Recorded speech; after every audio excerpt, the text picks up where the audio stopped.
how shall we go about this? Because we spoke about really interesting topics a couple of weeks ago. Yeah. I think it is worth mentioning, that we went ahead, we recorded, but then there was no sound in the recording. But nevertheless, we did have a nice conversation. So we spoke about matters to do with, choosing your path, or sort of doing what you feel is right instead of, going along with the mainstream. Um, and obviously we touched upon matters such as authenticity, really sort of a gut feeling sense, type of way to maneuver around life. And you mentioned a story about yourself of how wanted to, you were told to become a teacher because it was good for you, or people felt like it would be good for you to become one, and so that's what you were working towards. But eventually along the line you realized, hey, I only really want to become a teacher because people told me to, and you felt that was too shallow of a purpose to go after. And so you went ahead, trusted the universe, and found out that doing what you're doing currently is a much nicer way to live your life. So please share with us a bit more about what it is that you do at the moment. Right. So obviously I do YouTube just as you do. And it kind of is teaching in a way, but it's my own version of it.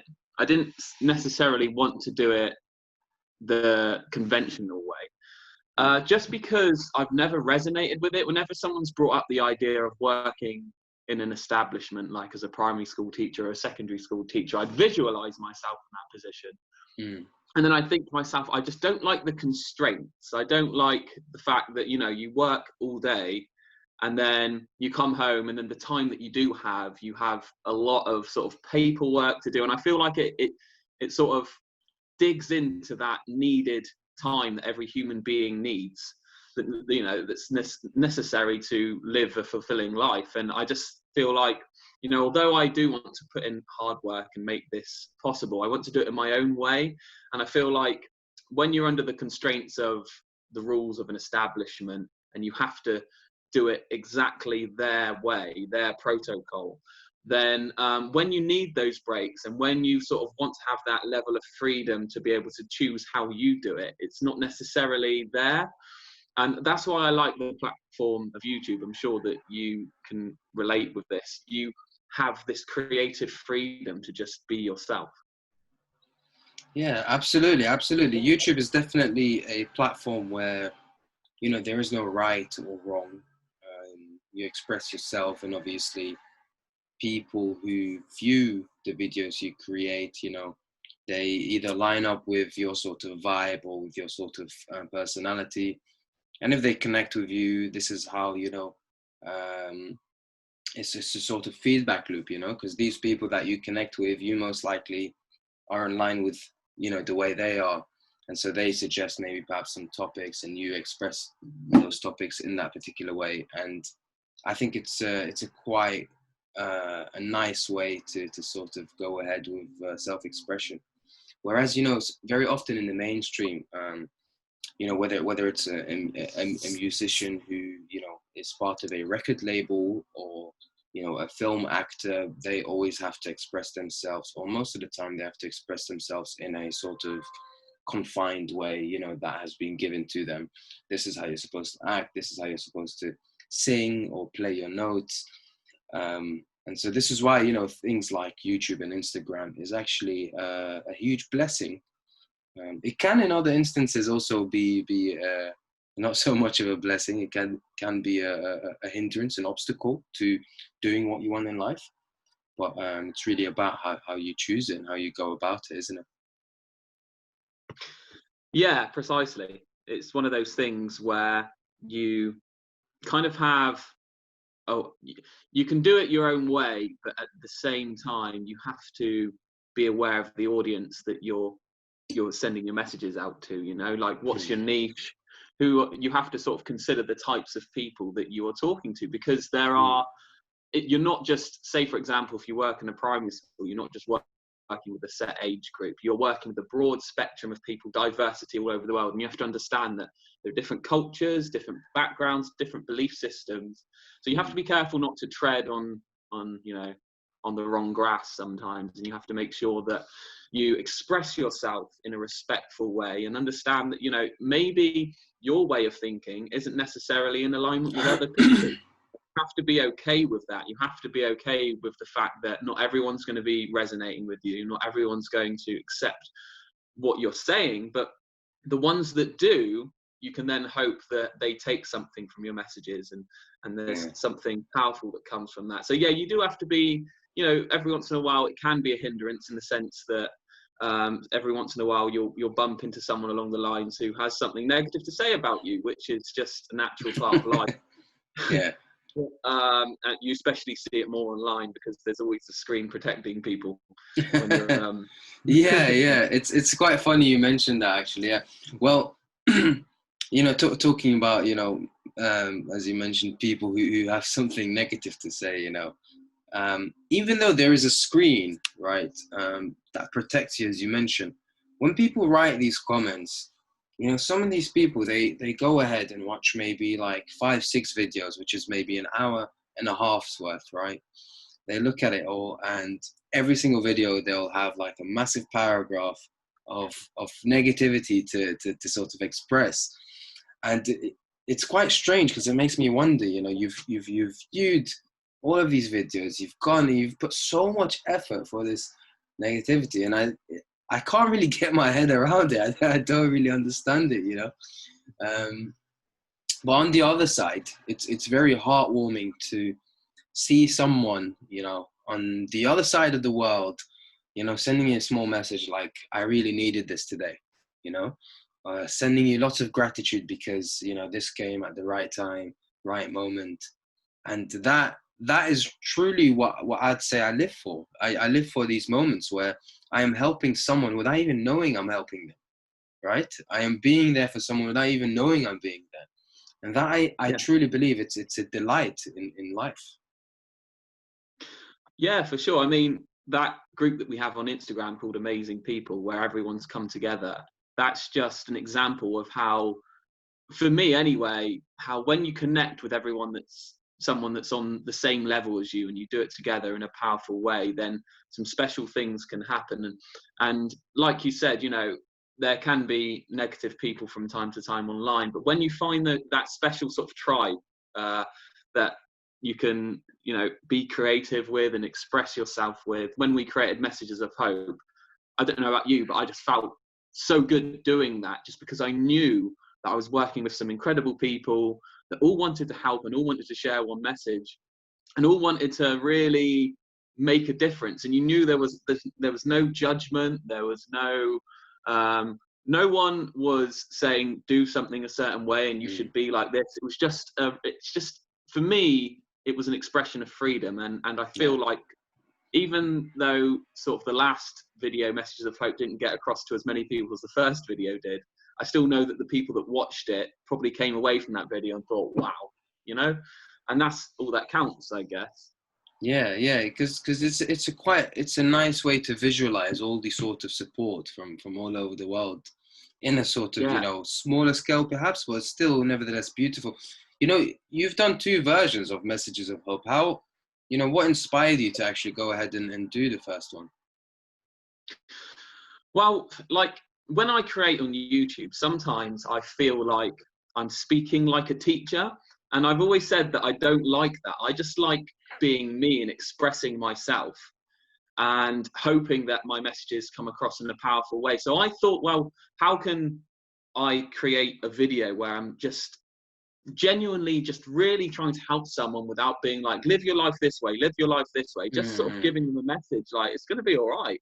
And I thought, well, how can I make it really powerful? And that's why I thought, well, I've connected with so many amazing people online, like you and, Felix and Seth and Anna, that, there's so many people that I've really resonated with. And I know that they have really powerful messages to share as well. And the one thing that I've learned with my life is when you come together as a group, things become so much more powerful and you can achieve so much. So that was how the first one came about. And that's why I decided to do a second one with everyone, because it was just, I don't know, even though it may not necessarily get out to millions of people, maybe one day it will, it still was just such a nice thing to participate in, I felt. Yeah, it was very nice, very nice. Many people having beautiful messages. Absolutely very nice. So I remember a couple of weeks ago when we spoke as well, we sort of touched upon going ahead and following your heart, and you know, to sort of build on that. How would you say, what sort of advice would you say you'd have for those people who, you know, are sort of kind of lost, kind of not knowing what to do? What should I do next? All I have to work on is what people have told me I should work on, right? But I know deep down that that doesn't feel right. What is the next step? How do I find out what is right? Well, me, for example, like I had the pressure and expectations, you know, those two words really sort of were jumping out at me all the time in my life. Like, oh, pressure, oh, expectations. And I was thinking in my head, like, I don't want what you want for me. I don't like, I think people can vibe with what they want and what they don't want. It's just some people buckle into the pressure of what they don't want because of maybe guides, mentors, social groups that they're hanging around with, cultural expectations. There's a lot of societal expectations put on people, and some more than others. I was quite fortunate enough to, although I had these guide and mentors that said, you know, you should do this, you should do that. When I did go ahead and do my own thing, you know, they weren't necessarily, they obviously probably didn't think it was right for me, but at the same time, they weren't trying their best to stop me. And I know that there are a lot of people in those positions that want to do what they want to do, and they can't do it because there's literally people blocking them from doing it. So I know I was privileged in that way. But if you do get the chance to in your life to figure out what it is that you vibe with and what you don't vibe with, then just go with what you vibe with and things will happen naturally. And if you don't really know what you want from your life, then just figure out what you don't want first. You know, like you can kind of tell what you don't want in your life because you just don't naturally want to go and do that. It's that simple in my opinion. You don't want to do that, so it's like, well, I'm not going to do it. So just figure out what you don't want first, and then when you sort of take out the things you don't want from your life, what presents itself to you is the things that you like. You start rediscovering your passions. I know I started playing football again. I started hanging around people that I was more, I don't know, were really sort of helping me rather than hindering me. I was making decisions that were good for me simply because I just made the first decision of saying no. And sometimes you just have to be brave enough and courageous enough in life to say no. And that's, you know, we had that conversation last week where you said that you were in a line of work that you weren't resonating with, and you took that leap of faith. I don't know if you want to explain to people again about that, because obviously you missed the recording. Yeah. So, so yeah, very, very, very sort of similar story to you, in the sense that I finished university, and you know, being at university was a very nice time because I had the opportunity to meet many different people from all over the world, many different backgrounds. You know, people who are very well off, people who are not so well off, people who are, you know, can speak 10 languages, people who can only speak one. It was very nice experience. And then moving on to the working world, it's completely different because you're kind of back to being confined to following a particular ethos, a particular way of conducting yourself professionally. And obviously, so this line of work was recruitment. I decided to go into recruitment, and I know it's not the most sort of comparable, let's say, career compared to other careers, you know. But I guess I'm quite happy I took the decision to do recruitment because it taught me a lot of things about what I like and what I dislike, or what sort of path I'd like to take in life. And essentially, being in that environment where there is so much micromanagement, oh, let me check your emails. How many emails have you sent? How many people have you called? Why have you done this? Why have you done that? And people just talking, over my head the whole time. And it's just like, do I really need to be here? Because the main purpose of being there, was to make money, was to make a living, right? But I know for sure that there are things that I enjoy doing, right? Being at service to other people, which can also provide an income, maybe a lot less, but at the very least, there is that, fulfillment. There's the satisfaction, the deep down purposeful action type of feeling. So this is where I decided, one day walking to work in the morning, I just looked around me, looked at the trees, looked at the sky, looked at the birds flying, and everything is just so beautiful, right? Just up until the moment I got into the office and started working. And I just thought, how is this work taking this away? Because the amount of time I have to live to observe this beautiful life isn't, infinite, isn't limitless. There is a limit to it. And so I thought, I want to be able to, at the very least, speak about the beauty of life, speak about, a higher sort of purpose that can uplift individuals so that they too can see life from a higher perspective.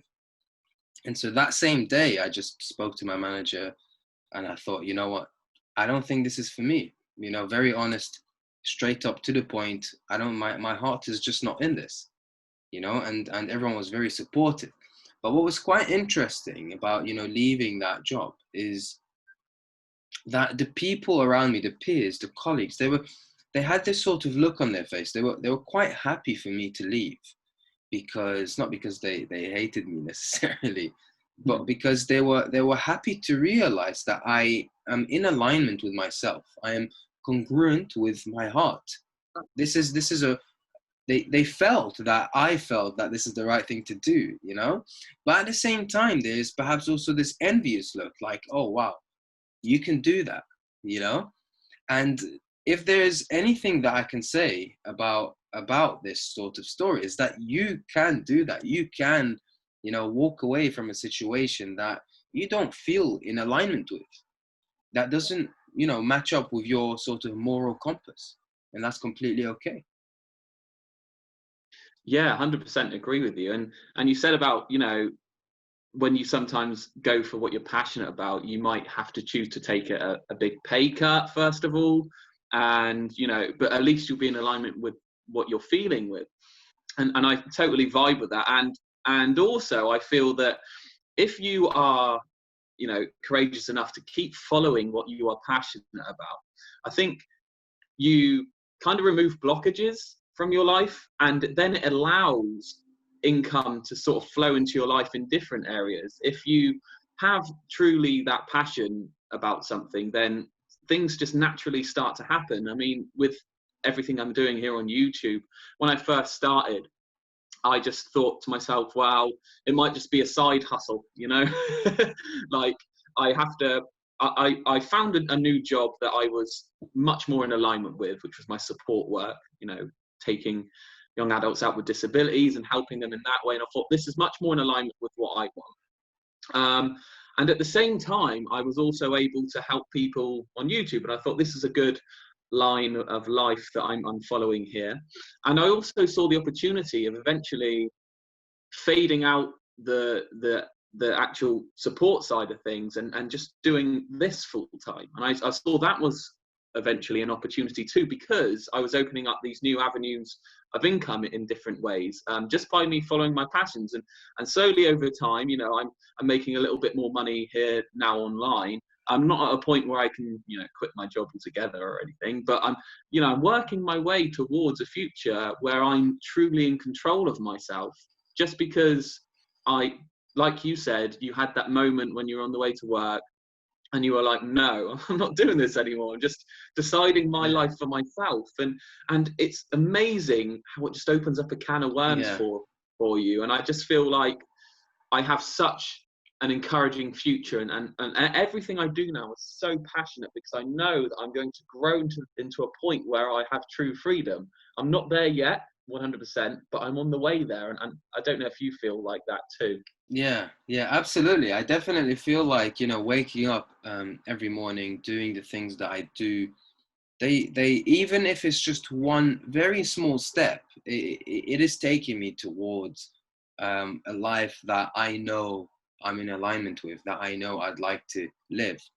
And I guess the biggest thing that sort of hinders people from taking that leap is there is this fear of, okay, you know, how am I going to pay the rent? What am I going to do otherwise, you know?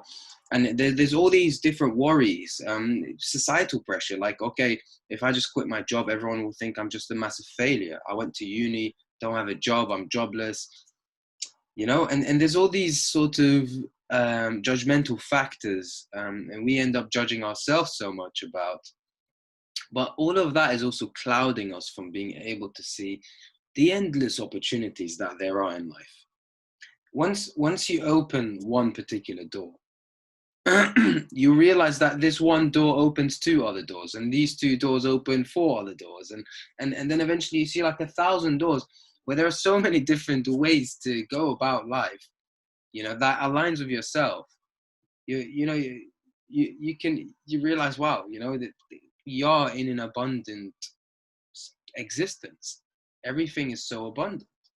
And having that sort of realization and belief system naturally, you know, opens up even more doors in the way where people come to you and they say, hey, there's this particular business opportunity. What do you think? You know, or you know, perhaps there's someone who you meet, you know, in a coffee shop, and they sort of invite you for an interview because they own this firm, and you know, it's in alignment with what it is that you'd like to do. Or if it's, you know, meeting someone, you know, like yourself in this case, you know, being able to, you know, have conversations like this with yourself really feels a lot more in alignment than, you know, going into the office and doing something that, you know, it's just, doesn't feel so great. Yeah, yeah, I appreciate these conversations with you because I feel like sometimes I will traverse through life, and there are lots of people out there that aren't necessarily on the same level of, like, not awareness, but they just aren't in, like, I don't connect with them as much in sort of the way I see life. Like, I have a different perspective to lots of people in my own reality. So when I come online and have a conversation with you, it's nice because it's like someone gets it. Like, there are other people out there across the planet that feel the same way that I do. Because I don't know about you, sometimes I feel like it can be a lonely journey, and I have lots of friends, and because I'm 29 years old, so a young lad, and growing up as a young lad, you especially in the UK, there's this culture of drinking and, you know, going out and partying. I have lots of friends who are in that bracket of people, you know, and sometimes I just can't really resonate with them and get any real deep conversations out of them, because all they want to talk about is, hey, let's get drunk, and, you know. So it's like, every once in a while when I have conversations with you, and that's why I created Messages of Hope, because it's just like, there are other people out there that see the world the way that I do. So just thanks for being a good friend, I guess. Anytime. I mean, there's nothing more beautiful than being there for each other, isn't it? Yeah. Absolutely. I mean, you know, very, very early on in my sort of, if you can call it like a spiritual journey, that's when I felt that loneliness that you speak of the most, because I was realizing things, I was seeing things in life that no one is talking about, that no one is sort of in alignment with, that no one is you know, it's just not there. Instead, it's the things that stop you from seeing that sort of higher perspective that people talk about. You know, like buying, you know, being overly fascinated by handbags or clothes or cars or this and that. And like these things, you know, there's nothing wrong with them, but if they are the only thing that you see, then there's a problem, right? You've got a whole door, but the only way you're looking at, through the door is through the keyhole. That's a problem. You can open the door. You've got the key to open the door, right? Yeah. And this is also one of the reasons why I, went ahead and created the spiritual walks. And I believe this is also partly why you created a Helpful Earth. It's like you said earlier, to create this sort of vibe, to project yourself, to express yourself, and sort of create an environment where people are in alignment with yourself. They see the world in the same way. They value the same things that you value. And I think that's a very important thing to have in a friend. If particular people that you hang out with point out things that they value which you don't value, there's a sort of mismatch. This could be a quite, at times platonic or a shallow sort of relationship. And so it's very important, to just like how we mentioned, being able to say no with a career path, for an example, to also say no to perhaps a group of people. You don't have to go up to people and say no in their face, but as into yourself, you can be honest and say these people aren't for me, And in this sort of discovery, in this sort of realization, you're actually doing everyone a service. You're doing the people a service, right? You're doing yourself a service. And if you find the people that you do resonate with, you're even doing everyone even more of a service. Because when you come together with people, as you mentioned earlier, with the messages of hope, when people come together, a message put out together is a lot more powerful than just one person putting out a message together. And so I truly believe that in not just in career-wise, in every single dimension of your life, one should be in alignment with themselves. And to be in alignment with yourself, you've got to discover the truth of yourself. And to discover the truth of yourself, you have to be honest with yourself. Yeah, 100%. I mean, in every one of my videos, I'll say perspective is key.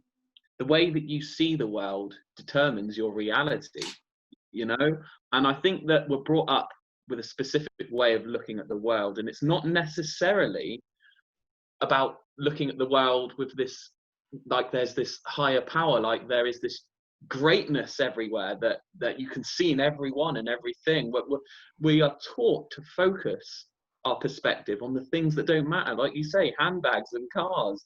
And I get this feeling of frustration. At the same time, I feel grateful, incredibly grateful, that I've been blessed with this perspective. But at the same time, I just get so frustrated when you see many people out there that just take things for granted and don't realize and appreciate how beautiful this life is. And that's why I say at the end of every one of my videos, the grass is greener when you open your eyes, because the grass looks greener when you see how beautiful it is. And I think people walk through life and they will just dismiss the color of the grass, and they'll walk on grass every single day. They won't see how green it is. They won't see how luscious and beautiful it is. But when you really open your eyes, you'll notice how green and how incredibly beautiful grass is. And that's the way that we are traversing through life, walking on grass without appreciating its beauty. And I just feel like if we just could look at the world a bit more in that way, then the world would be a better place.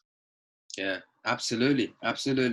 You see, some of that frustration you speak about comes from so if I use an analogy, and I think I used this before, if you have, like, let's say, a chocolate cake, and this chocolate cake no one has tasted before, or not many people have tasted before, and you have the whole cake to yourself. Now, you could eat this all on your own and enjoy the cake, but you could also cut up some slices and share it with people. And as you share this chocolate cake with people, there's a higher level of fulfillment in doing so, because you can now see, another reflection of yourself also enjoy this cake, once again. And so that frustration is also coming from an angle of it's a shame that you're not able to taste this chocolate cake, for an example, because even though I've offered you one, you've dismissed it, right? And it's a shame, but that's fine. And so in the beginning, I was also always very frustrated sitting with my family, the way they surround themselves and entangle themselves in certain problems, within life that really don't need to take place, right? And that really frustrates me, because there is more to life than that sort of entanglement. There is more to life than just being stressed about certain things within life.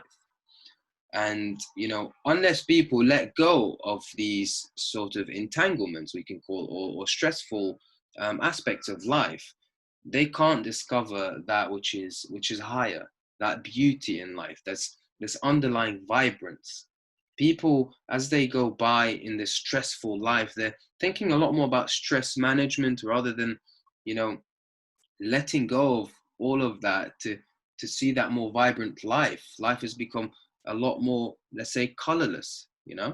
Um, so I definitely agree with what you say in the frustration aspect. But over time, I've also learned to accept it a lot more, because perhaps someone who wants to talk about, let's say, handbags or cars, and that's all their life is about, or that's all they see, that's perhaps just another expression of consciousness.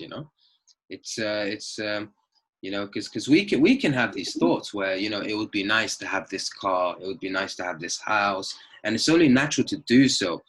Obviously there's this boundary where we realize the limitations of thinking and desiring in this way, compared to the entire cosmos.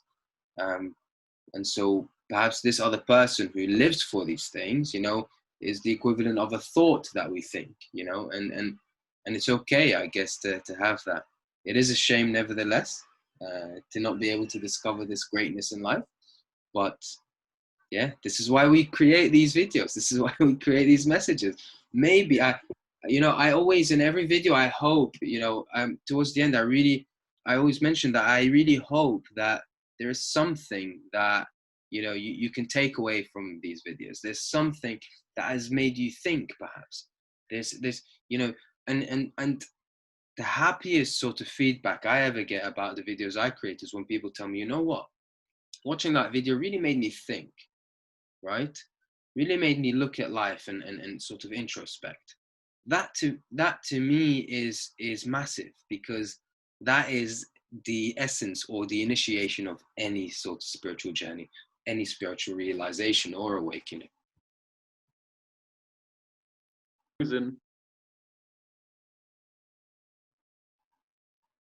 Don't know if I'm on record still. Hello. Oh, hello. Yeah. Hello, sorry. We had frozen there for a moment. Yeah. We're back now. We're back. Not sure what happened there. Dodgy Wi-Fi, I think I've got. Yeah. Sorry. I mean, to just pick up from what you were saying, can I just say, from the people that I've met online and everywhere, I would say you're the most articulately expressive person that I've met online. Just to say that, because I really do. Every time I have a conversation with you, it really does open my eyes in like, you just express yourself in such a different way that allows me to look at things completely differently. Like, sometimes I feel like I have this perspective which I want to share, then you'll share a message that's similar to what I'm saying, but because you've expressed it differently, it in an articulate way, it really helps to open up my eyes. And I feel like that's something that's really a good part of your channel is how expressive you are. So that's why I love having these conversations with you, I think, because it allows me to look at things differently. So thanks for that. No worries. Thank you. I appreciate the comment there. But at the end of the day, we are sort of viewing life from a different perspective. We are the same. We are the same sort of life, but viewing it from a different angle, from a different perspective. And so, we're just putting these perspectives on the table, and we look at them, and you're like, yeah, makes sense. Yeah. I think we spoke about it last time. We were talking about elaborating on perspective again. We spoke about how when you scale things up to the bigger picture, so like our problems to us are the biggest, most stressful things in the world. But when you sort of step back and look at things from a bird's eye view and realize that actually these problems are minuscule in comparison with the size of the universe and everything that's happening all around the planet. You know, how many people's on this planet? Is it like 10, 13 billion? This Almost universe, 8, right? yeah, 8 Yeah, billion, is it? Yeah. So, and then the universe is 13.8 billion years old, and yeah, there's billions of planets just in one galaxy, and then there are billions of galaxies, and you just think yeah. to yourself, you're on this one planet, man, and you're this one person out of 8 billion people, out of But this somehow you're massive the most universe. important out of all of them. Yeah, exactly. And like, sometimes people look at things, like you said earlier on, through a keyhole, through a blinkered perspective, whereas if they just sort of opened up that door, walked through it, they'd be like, oh, hang on a minute. Oh yeah, my problems aren't actually as big as what I'm making them out to be. And I think that's why it's really important sometimes to ground yourself from time to time, be present, and because our minds are really good at sort of finding these routes and going down these rabbit holes, and then eventually you're sort of stuck in the burrow, and you're like, you don't know how to get out. Whereas if you just from time to time practice meditation, you find ways of relieving those thought patterns that take you down the rabbit hole, then you see things more clearly, and there's more clarity in your life, and that's what allows a better perspective. So we have to take care of our minds and bodies. And I don't know about you, but I make sure in my life that I more so than ever, now that I've ventured into the world of spirituality and I've learned so much, I really take time to make sure that, you know, I'm feeling good mentally and physically. Is that something that you appreciate in your life as well? Yeah, absolutely, absolutely. I think it's a tremendous opportunity to be able to see life from that higher perspective, as you mentioned. You know, um, so very often we live a life where we are constantly bombarded with many thoughts and judgments with the way we realize or observe life. You know, I like this, I dislike this, my favorite color is this, this is my favorite dish, I agree with this, I disagree with that. All of these things, right? All of these ideas that have been accumulated over time, these ideas we hold on to dearly. We feel as though they're very important to the extent, and even though they're not physical things, right? Like if someone comes and cuts your arm, you'll feel physical pain because they're physically cut you.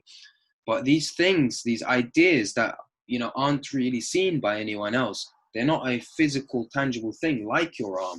If someone comes and attacks them, you still feel pain somehow. You still feel hurt. And that, from a higher perspective, is an absolute absurdity. It's pointless to live in this particular way because you are being too vulnerable, and if we take an even closer look at this, looking at sort of judgments and these things, we hold on to these things so dearly because we think they are important. But as you mentioned before, we are living in this entire cosmos, in this entire universe, and we are just like this fleeting moment in this universe. Why are our thoughts, our judgments so important? Why are we, giving so much significance to a thought that is just flying through our mind, which may be accompanied with an emotion?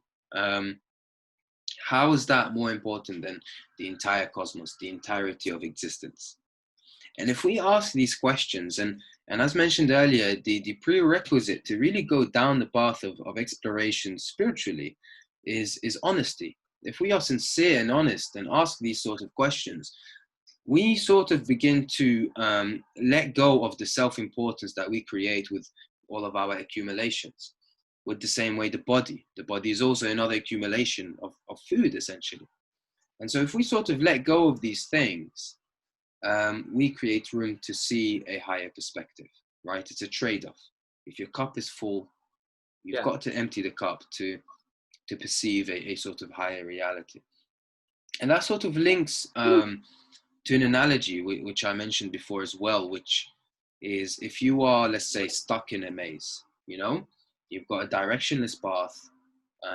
You can see that you can turn left or right, but you don't know whether this takes you out of the maze. And so you may spend hours and days trying to get out, and you may only be walking in circles, right? And so in this case, what I mean with a higher perspective is to be in the same predicament, to be in exactly the same position. Nothing changes. However, you are now seeing the same matter from a bird's eye point of view. And the beauty in having this higher perspective is that whatever problem you may find yourself in, whatever predicament, whatever stressful situation you are in, it is immediately alleviated because of that shift in perspective. So in the same way, if you look at the maze now from a higher bird's eye point of view, you can immediately see the path to take to get out, right? And so immediately you can say that the problem is solved. Whatever knot you are entangled in loosens up. And so this is why there is this constant encouragement from my end, from your end, and from many people who see life from a higher perspective to see life from a higher perspective. Because imagine all these, let's say, politicians who are, so hungry for power, so greedy for weapons and power, which can cause a lot of physical suffering to a lot of people around the world. Imagine they see life from a higher perspective. They will voluntarily avoid this situation because they'll see how futile a lot of the matters they do is. They will see how pointless it is to have a lot of power because it doesn't really matter. And this reminds me of a story. I have been banging on for quite a while now. No, it's fine. But there was this rich, very rich, successful businessman who I think went to Thailand. Can't remember the story exactly, but I'll sort of give you the synopsis. So this rich businessman went to a coastline somewhere in a very rural, poor, less economically developed part of the world in Thailand. And there he met a fisherman, and the fisherman had like this amazing hospitality, took him, let him stay for as long as he wanted and stuff like that. And he realized the fisherman, after, staying there for perhaps 30 days or so on his travels, he realized that the fisherman would only go out to fish twice a week. Okay, even though he has the opportunity to fish however much he wants because he owns that part of the coast. And so he sat down and he asked him, why do you only fish twice a week?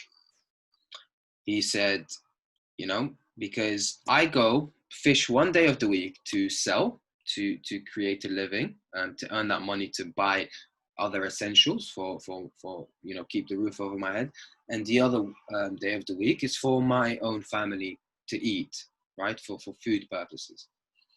And so the businessman told him, you know what, why don't you go more days in the week, and then you'll create more income, and then you can hire someone to fish for you. And then when you hire someone to fish for you, you've got a lot more time. And then what you can do is you've got a lot more money. And when you have a lot more money, you can buy a larger part of the coast. And so then the fisherman said, okay, and then what do I do? And then he said, you go ahead and buy a larger part of the coast and start fishing even more. And then you can eventually control the market. You can control the prices of the fish that comes in and out. And then he says, then what do I do? Then he said, you know what, go ahead and go to a different country and do the same thing. Get bigger boats, bigger nets, bigger fish. And then he said, and then what? And then he said, yeah, then you can relax. You've got a lot of money, you've got a lot of wealth, and you can relax with your family, with your friends, And then the fisherman asked him, he said, what am I doing now though? I am relaxed. Yeah. I am spending time with my family. I am doing all these things. And yeah, so sort of linking it back to what I was saying earlier. A lot of the entanglements we face in life is definitely due to an over-identification with things we've accumulated, with the things we've accumulated in our mind, in the things we've accumulated in terms of our body, in terms of food, cause us to be entangled in life, like being stuck in a maze. and the solutions to look at life from a higher perspective. And so if we can see like a career path from a higher perspective, you will also notice that, we don't have to work our, heads off to earn a massive amount of money just to then relax. We can be relaxed and do the things we love and earn just about enough to keep a roof over our head. There's that expressive side of you I was talking about. that was actually, I was hooked on that story, man. That was actually really, really interesting.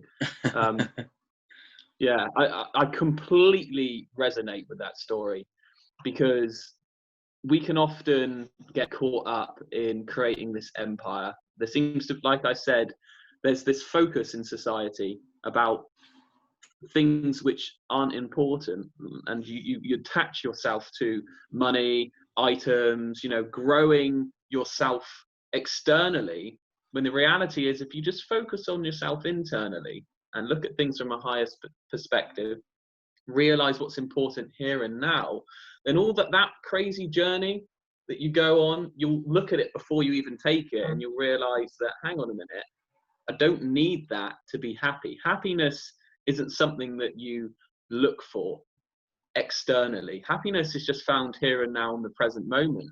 And just one more thing to add to that story, that guy, the fisherman, if he had ventured down that businessman's pathway and listened to what he suggested to, and created this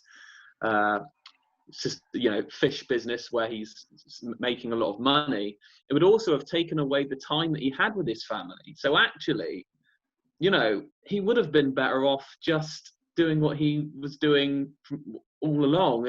And I think people struggle to see things from that perspective when you're brought up in the education system, where they're like, you need to get a really good, well-paid job and work your way up through the systems, and you're told that over and over again, and it becomes a part of your belief system. And actually, for me, it's a limiting belief system.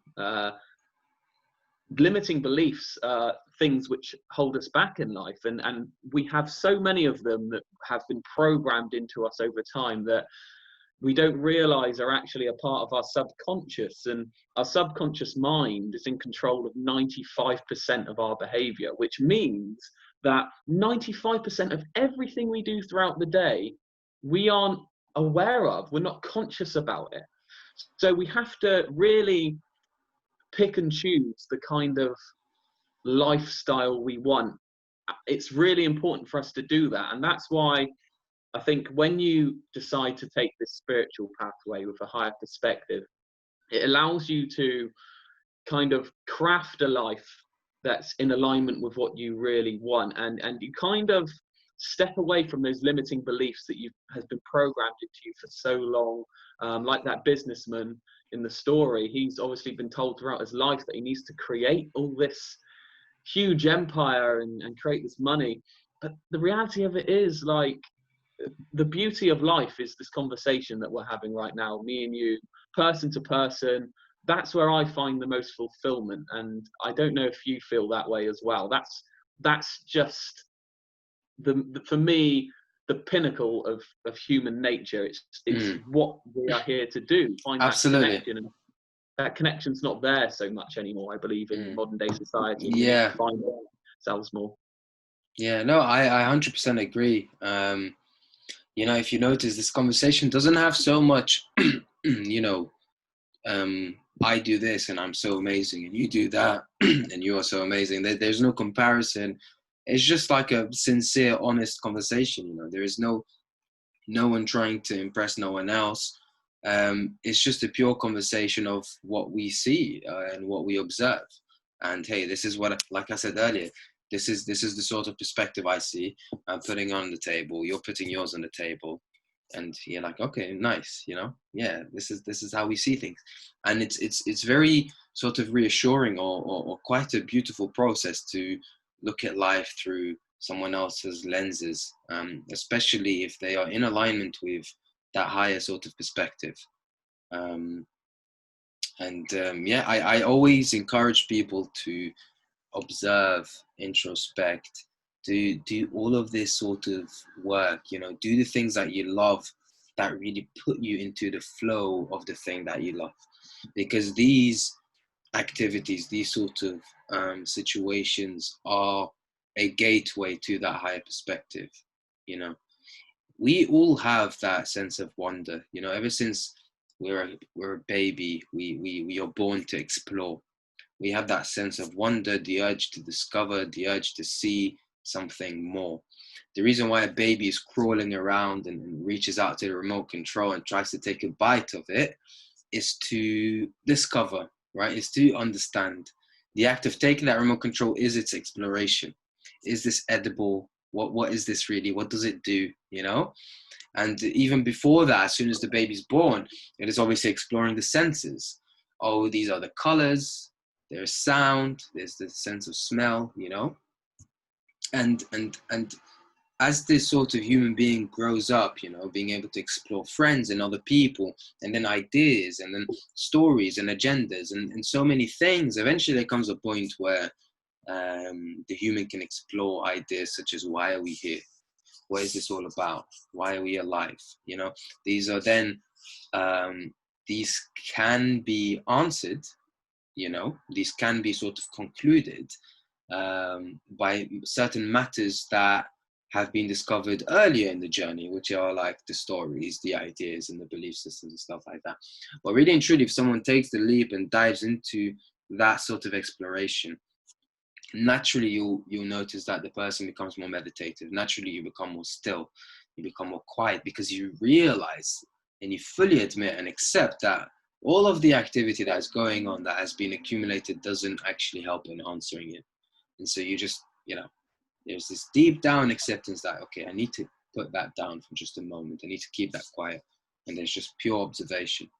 And that naturally allows one to pave the way to be able to see a higher perspective. And it's also that the very same higher perspective that answers these questions, like, why are we here? What is this all about? And it makes complete and total sense. Yeah, sure.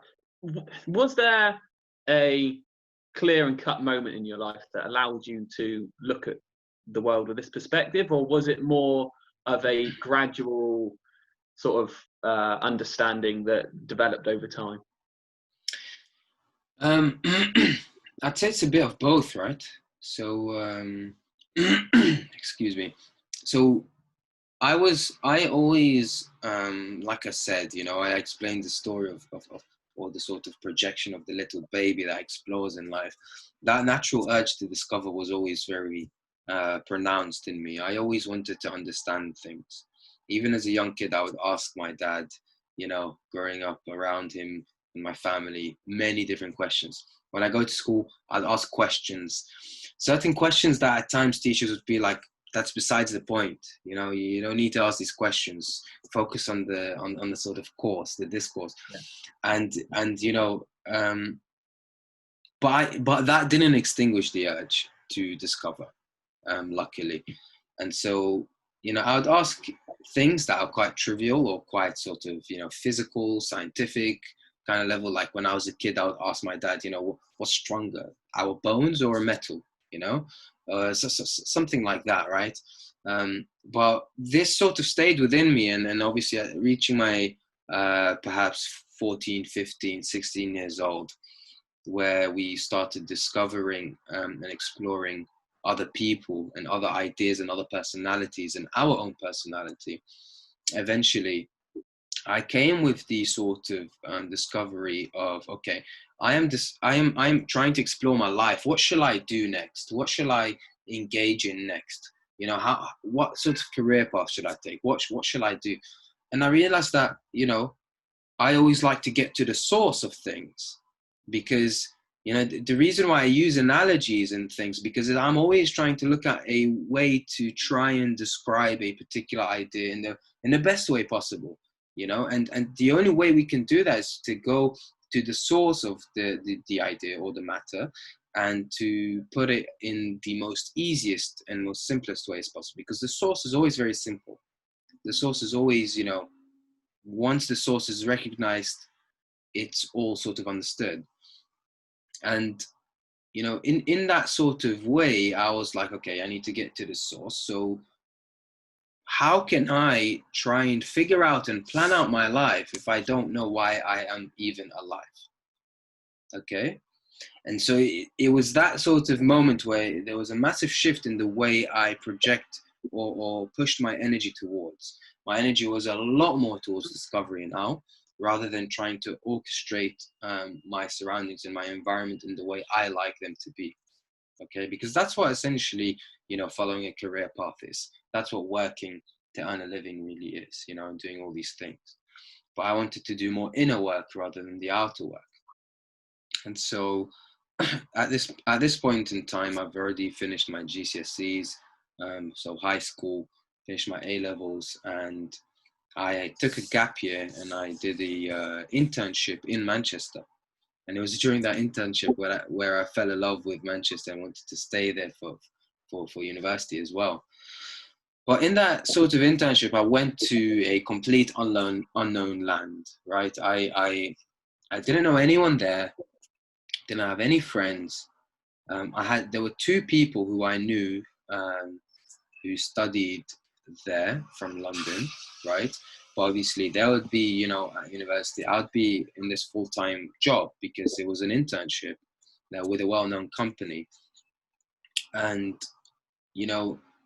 I had a lot of time to myself, a lot of time, more time than I was ever used to. I already thought I was an introvert and I really enjoyed spending time alone, but here I had a lot of time.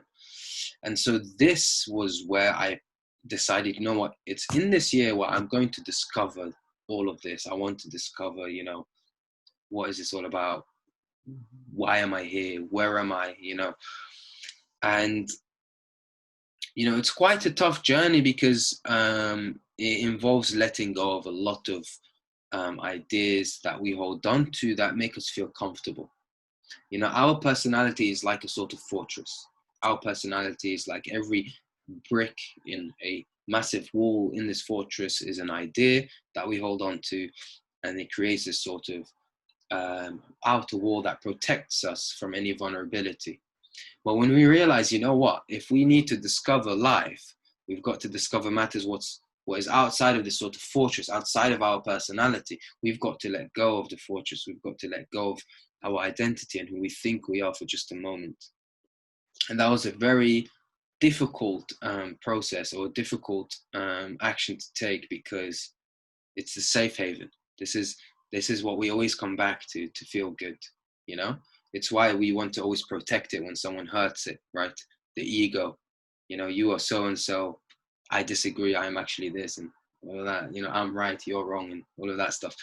But essentially, after doing so, it was one evening where I can say it all came together. It's quite a long story. I think I'll probably create another YouTube video on this. My spiritual awakening. Yeah. give it a fancy title so everyone clicks on it. Yeah, put the right tags in. Yeah, and so it was in that moment. I came back from indoor rock climbing I was doing at the time. And I was sort of bombarded with massive amounts of these questions, in that one moment. It's like, how you say the subconscious mind is like 95% of our brain or what takes place, even though we're unaware of it. It's like if that was held by a gate and the gate just flooded open, into the conscious mind. And like all of it, you could perhaps call this a panic attack or sort of an extreme case of anxiety. My heart was racing, seeing all of these things. Some of these things were quite dark. Some of these things were linked to perhaps memories that I used to have when I was a kid. And in that moment, I thought I'd completely lost it, completely lost the plot. And so I realized, okay, whatever happens, I surrender. And that actually was the right thing to do, is to surrender to it. There's nothing you can do. If you try to fight it, it only gets worse. Yeah. And but after it sort of subsided, right, it started to there was this empty space, and it was quite expansive, and then eventually it started to feel good, right? It started to feel quite sweet. There was a nice, beautiful fragrance in the air, and the lights changed, the colors started to change, the vibrancy of what's happening in that moment started to really change. The way I started to see myself started to change. And then eventually it became so intense that like there was a flash where, the only way to describe it, is, there is no description to it really. It's this from this point on, it was really an ineffable experience. This was where I was sort of unplugged from existence, being shown all of existence and then plugged back in. And as I was plugged back in, it just sort of, slowly started to rebuild itself. The character started to rebuild itself. There was an intense amount of sensitivity that was felt, thinking about my parents who were in London, I could feel their warmth, feel their care and love for me. And there was, tears just pouring down, and it was an incredible experience. But that sort of completely changed me forever, because there is still that afterglow of that experience. Every time I'm in a situation where I feel like I'm too entangled in life, I take a step back and I just start laughing, because from what I saw in that experience, it showed me a higher perspective. It showed me that there is more to life than being worried about the mundane, And essentially, it's a big, massive, cosmic joke, you can call it. It shouldn't be taken too seriously. And if you do take it seriously, know that that's just part of the play. And that was sort of a experience. But then the gradual aspect of it, because obviously this was in one bang, right? The gradual aspect of it was, me trying to conduct myself in a way, in the outer environment, let's just say, to sort of maintain a higher perspective. Yeah, sure. I almost feel like I need to tell you this, because it relates so much to what you're saying. Last night, I was reading something. I believe that throughout the history, there were sort of people that come and go that look at the world with a different perspective. And, I describe them as alchemists. Some of them are messiahs that are in like the Bible, Jesus Christ. Some of them maybe shamans.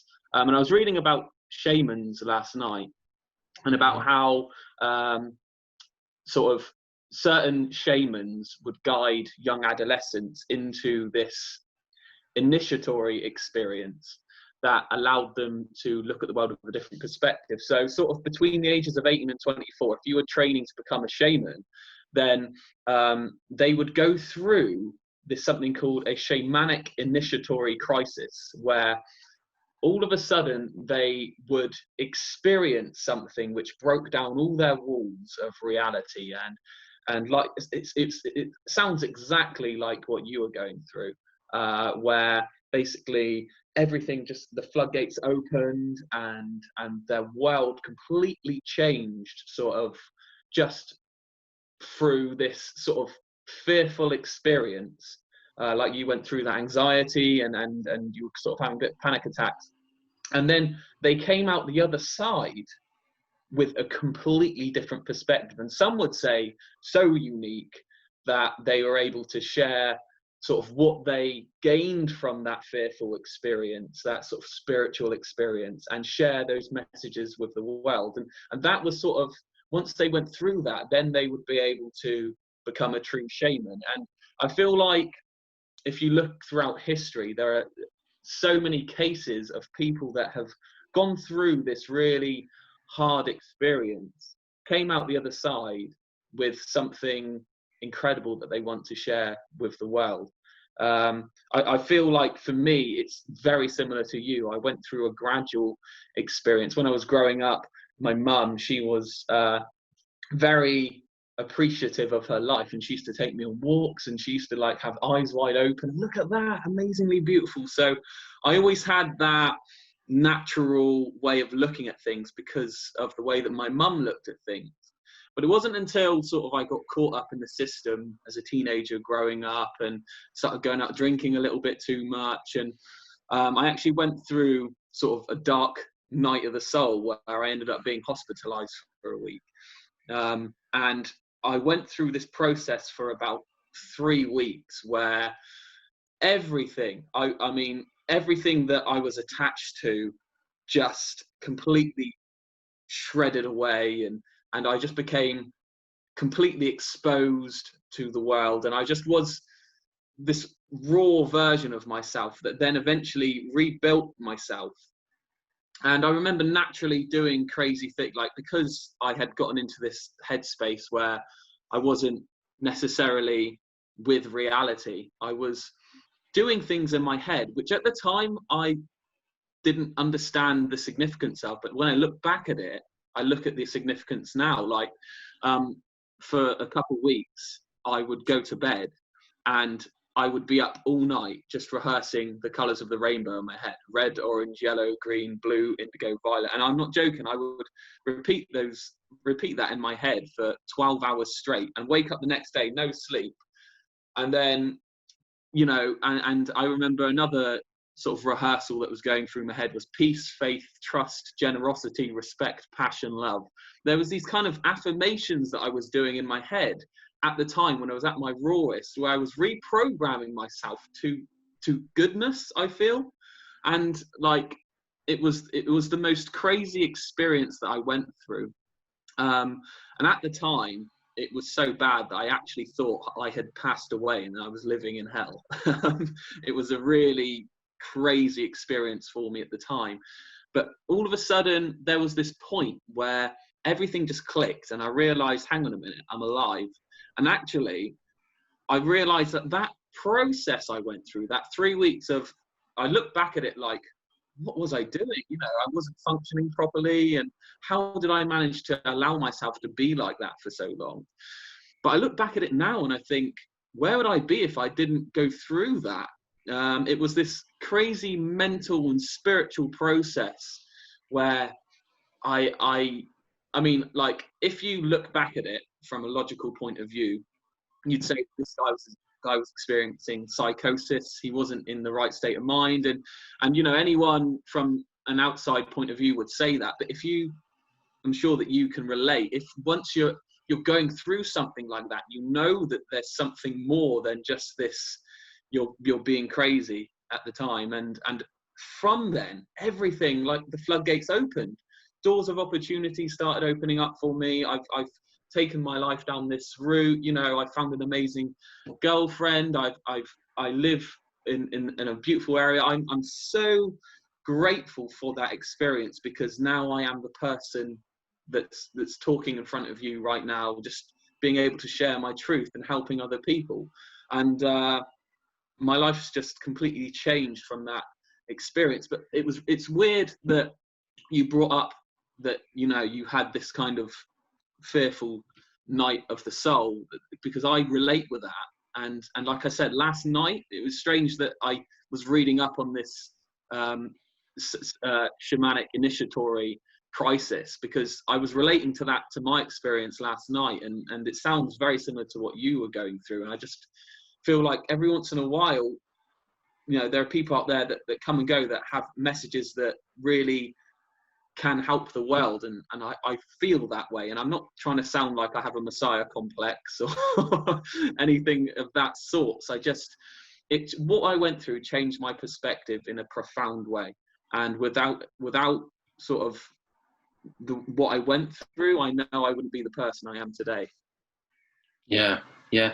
No, I'm completely in alignment with your sort of experience. It's quite interesting, because at the time I thought that's it. I'm gonna end up in a mental hospital. You know, that's it. I've lost it completely. In the hospital, I had 2 people come that were going to take me away, and if it wasn't for my parents, they said, no, we'll look after him, he's going to be okay, and allowed me to sort of naturally go through this, and then sort of come out of it in my own way, then who knows where I would be, you know? So I'm grateful that I had the people around me to look after me. And I was watching a documentary last night, and they said that there are actually lots of people that go through these experiences in modern day society that are just thrown into a mental hospital, or they're given, you know, 20 different drugs to take to treat what they're going through. When the reality is, if you just allow them to sort of go through it, then they will naturally eventually come out the other side in their Yeah. own way. You should just have to surrender. Yeah, exactly. That's what I had to do. Just let go, you know? Yeah, yeah. You know, it's quite interesting. You know, as you mentioned, you this sort of patch, or the dark night of the soul, or that you went through hell. You know, Yeah. there's always this sort of hellish part of it in the beginning, or the sort of very difficult, high pressure aspect of it in the beginning. And it's like a sort of cleansing process, that, isn't it? Yeah. So I grew up in a very highly religious household.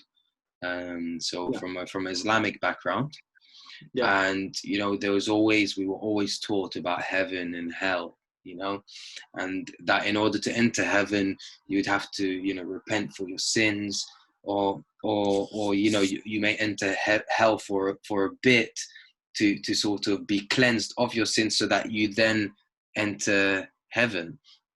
And you know, when I was going through these experiences, I saw all of that which I was being taught into sort of practice. You know, it's You like know what? going Yeah, through I that relate. hell. You know, I was sort of put in that hell for my sins, or which may not be perhaps sins, but maybe This is so illusions. strangely relatable. It's Yeah.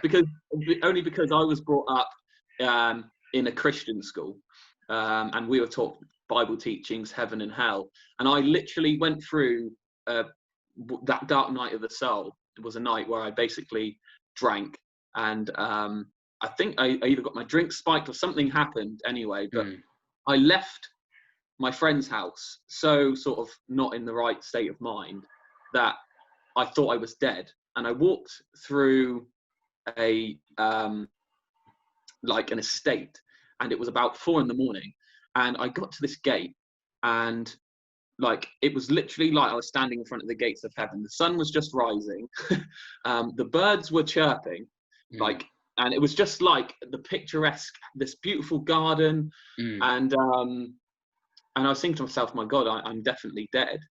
And all of a sudden I heard in my head, it was the craziest thing. It was, just don't say a word. I was like, what do you mean, don't say a word? And then I heard this scream. It was Nathan. It was a woman's voice, clearly. And I was like, what the heck? And the next minute, the gates obviously didn't open, and I heard these sirens. Nin or nin or nin or. A police van pulled up, put handcuffs on me, pepper sprayed me, threw me in the back of a police van. Okay. And I was thrown into, well, I was detained in a jail. And obviously at that point, I was in the back of the van, I was burning up, I was thinking I was on the way to hell, you know? And that's what initiated this process. And eventually, like, they called an ambulance because I was detained and obviously wasn't right. And I remember clearly, I was sort of going in and out of consciousness at the time, like the ambulance woman, like, what are you doing? What are you doing? And one of the ambulance women that showed up happened to be a family member. Like, it was so random. Like, I hadn't seen this family member in ages. Like, let him go, let him go. They took me away to hospital. But it was almost like it was so meant to happen in that way, you know. I was brought up in this way, and I went through this crazy experience. As I was leaving my friend's house as well, I heard the words "follow the wind," so I followed the wind, and it took me to these gates. It was like, I can't explain how spiritually, like, it was just the most. I cannot say it was random, if you know what I mean. Although even now you could look at it from a point of view where it's like, he was just this crazy guy thrown and detained. But what I was going through up there was this sort of, this process. It just made sense. Yeah, 100%. Yeah. Sorry, I completely interrupted your story just because I resonated. No, so much. absolutely. No, I was actually finished with my story anyway. Okay. But yeah, but there is, I think there are very similar themes, you know, this sort of heaven and hell aspect, the cleansing aspect, the higher realization where it all clicks aspect, and then, you know, it just, you know, we are essentially, you know, different accumulations, right? And even every single religion out there is perhaps the same truth, the same realization, but just explained through a different personality. you know, which is why in the core of most religions, they are the same, but or very, very similar. But then the outer expressions, maybe perhaps the way people pray or the way they practice may be slightly different. But that's only a difference because of different personalities explaining the ineffable or that sort of realization in truth. But yeah, it's a beautiful life, and I'm very fortunate, you know, for me to have had that experience, and I'm very happy for you to have had that experience. And yeah, thank you so much for your time. I guess it would be a good time to wrap it up, or do you have anything else you'd like to mention? No, I think I've pretty much given you everything. All right, that's good. Thank you for this conversation again. It was great. No, likewise, absolutely. It's thank you for your time, and we should definitely do this again. We should definitely do this again, Nathan. Yeah. Sure. All right. Thanks very much, mate. All right, excellent. Take care then. Yeah. Cheers. You too. All right. Bye then. Bye.